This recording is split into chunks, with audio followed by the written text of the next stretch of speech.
অজু করা শেষ হলে আমরা অজুর পরে এই দোয়াটি পড়ব।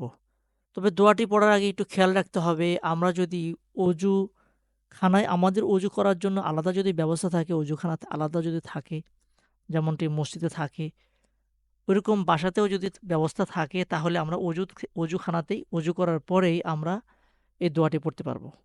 কিন্তু আমরা যদি বাথরুমে যদি অজু করি, তাহলে বাথরুমের ভিতরে যেহেতু কোনো কোরআন তেলাওয়াত, কোনো দোয়া পড়া যায় না, সেজন্য আমরা বাথরুমের ভিতরে এই দোয়া পড়তে পারবো না।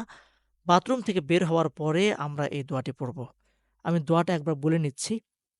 আশহাদু আল্লা ইলাহা ইল্লাল্লাহু ওয়া আন্না মুহাম্মাদান আবদুল্লাহি ওয়া রাসূলুহু।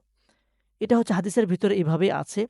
আমাদের যদি আমরা মুখস্থ করতে পারি, তাহলে এভাবেই পড়াটা সবচাইতে উত্তম।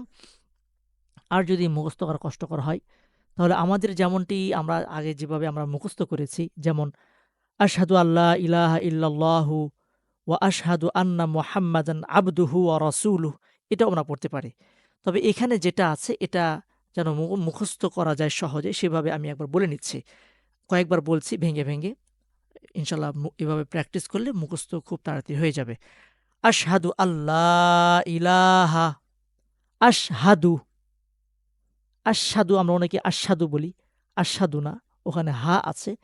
আশহাদু, আশহাদু আল্লা ইলাহা, আল্লা ইলাহা ইল্লাল্লাহু, ইল্লাল্লাহু বলা যাবে না।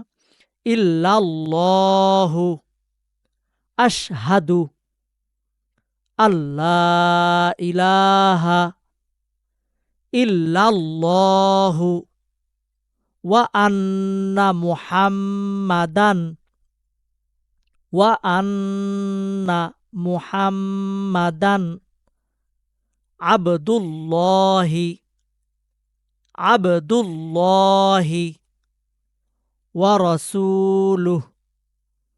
আশহাদু আল্লা ইলাহা ইল্লাল্লাহু ওয়া আন্না মুহাম্মাদান আবদুল্লাহি ওয়া রাসূলুহু। আশহাদু আল্লা ইলাহা ইল্লাল্লাহু ওয়া আন্না মুহাম্মাদান আবদুল্লাহি ওয়া রাসূলুহু।